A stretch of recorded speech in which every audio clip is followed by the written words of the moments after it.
we've got a lot of folks who have RSVP'd, over 70, so this room will start to fill up pretty quickly. My name is Lysester Johnson. I'm the Executive Director of Academy of Hope, and I'd like to welcome you to yet another panel. We started this about a year ago with funding from the Mariah Fund to really start to bring awareness to adult low literacy in the District of Columbia and to look at the how it's connected to many of the social issues in the District of Columbia. And so with the new GED, right on our heels coming in January 2014, we thought it was time to have another discussion about not just what the GED means and the changes in the GED, but really having a real conversation about what's needed for adult learners and adults with low literacy to become successful in college and careers. There's a lot happening nationally with states such as New York, Wisconsin, the state of Washington, and New Hampshire, where they're looking at not just the GED 2014, but what are some alternative ways. So we've got a very distinguished panel today to give you, provide a context for that discussion, begin the discussion, because there's a lot that we need to talk about in terms of working with adults in the District of Columbia. With over 60,000 individuals without a high school credential and what's changing in the economy, we've got a lot to do. Before we start, I'd like to thank the Mariah Fund for their support for the last year and doing the series of forums, and there's a lot happening around the advocacy in adult literacy. If you're interested in getting involved, we'll probably have someone outside to tell you a little bit more about how you can get involved with some coalition work that's happening. I'd also like to thank PNC Bank and we for providing this space, and it's a beautiful space, and it will accommodate all of the folks here, and they've just been so helpful with the technology and just getting things up and going. So before we begin, I'd like to introduce Mike Harold. He's the president of PNC Bank and the chair of the Workforce Investment Council. Thank you. And good morning, everyone, and welcome. Welcome to our home. It's our home for Virginia, the District of Maryland. And we're delighted to have you here. We make this available to not-for-profit groups somewhat regularly. It's used probably 3 to 5 times a week. So for those of you who have needs sometime, work with us. We'll be delighted to try to help you. I want to do the ordinary welcome, and then I want to, if I can take 90 seconds, I asked Lester if I could do this, and talk about a luncheon I had yesterday. There are 6 CEOs like myself. We have lunch once a month. Talk about all sorts of things. Yesterday, the issue became employment levels, profitability, what our needs were going forward, and some of it are like us, financial services, some are government contractors, etc. But the 6 of us represent 59,000 workers. So we started talking about, I guess what started was the Walmart conversation. We were all talking about that. And then it led into other conversations about workforce. And I would tell you the following, which was, I think to all of us, a stunner to articulate. And that was as follows.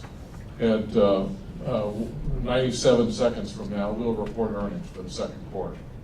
And they will be excellent. All of these people either have or will report excellent earnings. So their businesses are doing very well. To a person, they all said they have no plans to hire anybody substantially. And we also then started talking about the dysfunctional state of our community college and what we expect and have to have out of that going forward. And then we talked about what the table stakes were for entering the workforce. And the table stakes for years was sort of a high school diploma at a bare minimum. I think truthfully the table stakes now are much higher. The table stakes are at a minimum a community college degree. And hopefully in an area that is relevant to what the workforce needs. So I'm here to tell you that what you're talking about today is not an economic issue. You're talking about one of the biggest challenges our society faces. And that is, what do we do with a workforce that is ill-prepared, sub-educated, and in a desperate race to be relevant to the workforce.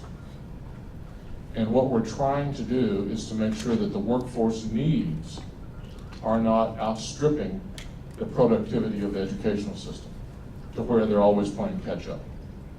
And that was a conversation yesterday among people who are hiring people. And so I implore you, as you talk through today about what you're trying to achieve and how you're trying to achieve it, that you let tenacity and a high RPM level also be a part of this, because we're in a desperate race to get people ready at a time when the qualifications are going away from even what people have now. So keeping up is as important as keeping current and doing the best practices. So I wish you the very best in this conversation. It is a dichotomy of two levels of society we cannot live with if we don't make progress on this. So I urge a sense of urgency as well as a thoughtful response. Good luck to you. What the work you are about and the work Lester's about and all of you has never been more important, never been more important. So thanks for the time you give. Good luck on the results, and remember how many people are depending upon you to deliver a better system. So thanks so much. Thank you.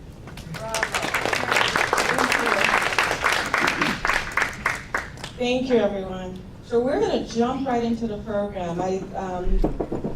To start us off, we're so excited to have our moderator, who needs no introduction. If you listen to WAMU 88.5, you know Kavitha Cardoza. She's a special correspondent and has done a lot. We call her at Academy of Hope and some of the other adult ed providers the new hero of adult education. Rita Daniels is here.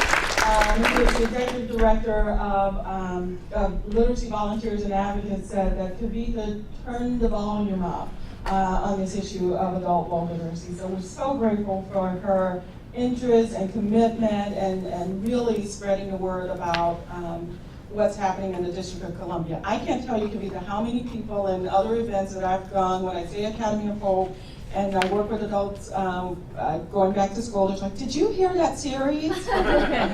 So it's had a wide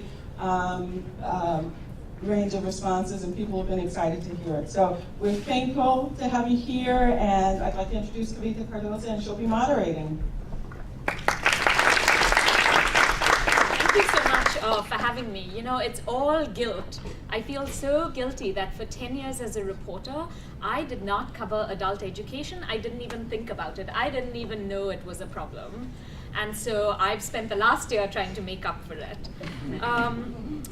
Another reason I say yes to Academy of Hope is for the past 2 years, every time I've done one of these, I have a fabulous, like someone has a fabulous idea for a series for the next year. And so I've come here today hoping to plan for 2014.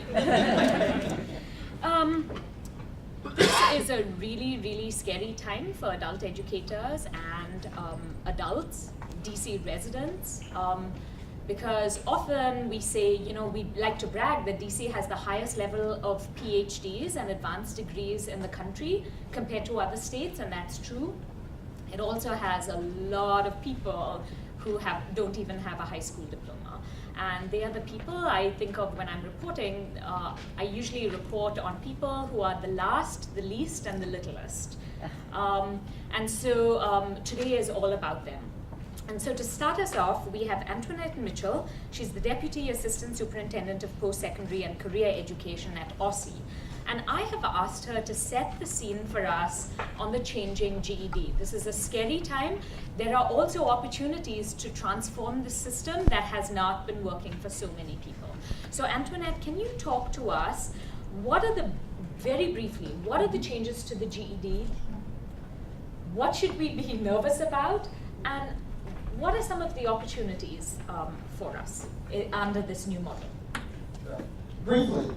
Yeah, I've got to count my eye on the clock. Okay. Good morning, everyone. First of all, it's a real pleasure for me to be here, and I'd like to thank the Academy of Hope for sponsoring this, and I'd like to say how very excited I am that all of you are here to discuss this most important topic. The GED is definitely changing. The changes, from what I understand, are driven by a need to ensure that the GED remains relevant to individuals that are seeking the GED, to employers, and to post-secondary institutions. And in order to ensure that relevance, the people who sponsor the GED have made significant changes to the exam. In the past, they've made incremental changes. Now the changes are significant. And those significant changes include, one, the rigor of the test. That will change in many ways. Predominantly, individuals taking the test will need a lot more content knowledge.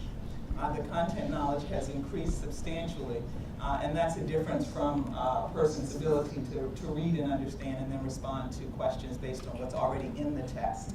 The test has changed in terms of content around mathematics, English, language arts, social studies, and science. And those changes will require candidates to really apply knowledge. They have to have basic knowledge, and then they'll have to apply the knowledge in ways that show their ability to think critically, to reason, and to understand. In addition to that, the format of the test is changing in that the test will be computerized. And this brings a whole nother set of issues, because that means that individuals taking the test must be digitally literate. And as we know, with the digital divide, many people don't have that skill. And that's a change that will have to happen. In addition to that, people will have to be digitally literate even to register for the test, because the registration is now online and it's a different process. And then finally, the cost of the test will change. In the District of Columbia, it costs $50 currently to take the GED. Beginning in 2014, that cost will go up to $120.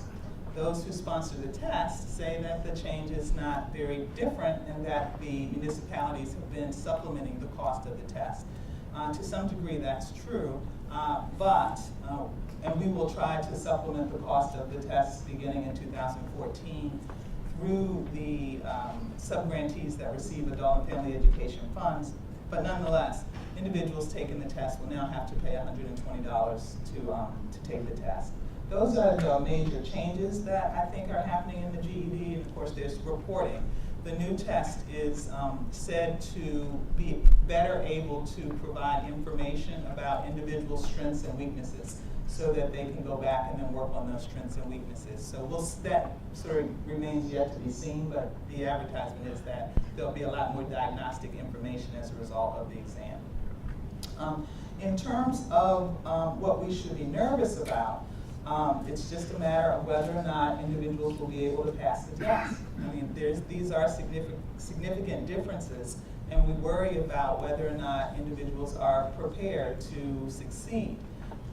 The GED testing group indicates that the test will be normed in the same way that it's normed now on a group of high school students. I believe it's 67% of the students can pass the test now, and that will remain the case as the test changes. However, as I've indicated, the content of the test is different. The reasoning, the comprehension, things like that, and the knowledge of content. So, is there any reason to believe that this is a good thing? Mm-hmm. Like, moving along to the opportunities. I do think that, as Mr. Harold just mentioned, in order to survive and earn a salary in today's economy, the requirements are different. People really do need to be digitally literate. People do need to be able to sort of bring 21st century skills, communication, collaboration, creativity to the workforce. And in order to do that, we have to prepare people. And so I do see the opportunity to make some real changes in our GED preparation programs so that we can better prepare people to face the economy of today. And in addition to facing the economy, I also think basic literacy and the ability to read and understand, those are skills that are important for everyday life. Those skills are important for civic participation. They're important for individuals on a daily life basis. So those are the opportunities. thank you. Nicole Smith is next. She's research professor and senior economist at the Center on Education and the Workforce at Georgetown University. And Nicole, could you kind of zoom out for us and give us a kind of tell us about the numbers. What are the jobs available now? What are the jobs going to be available 10 years from now?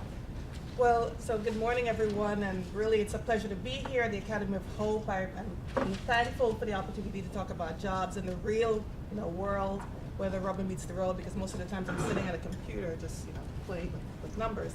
But let me bounce off of one of the points that Antoinette made earlier about changing GED.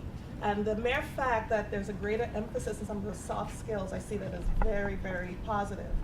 Some of the research that we've done actually show that the skills that are in greatest demand for the future are in active listening, speaking, oral and written comprehension, inductive and deductive reasoning. And we've actually quantified the extent to which these skills have changed over time. So we've noticed that the nature of the jobs are actually calling for more of these soft skills, and we have to make sure that the people are prepared for these skills. I want to make just a few points about the numbers for DC, and I think one of the first and most important things is that what Kavitha mentioned earlier, that DC is proud to be one of the largest employers of high-skill, high-education people. And while that's true, there is this disconnect between the composition of the jobs and the requirements of the jobs and the people that actually live here. I mean, we have a statistic that says that 59% is the graduation rate for high school in DC, and it's amongst the lowest in the country, so that's a real concern. Back to the point of the jobs.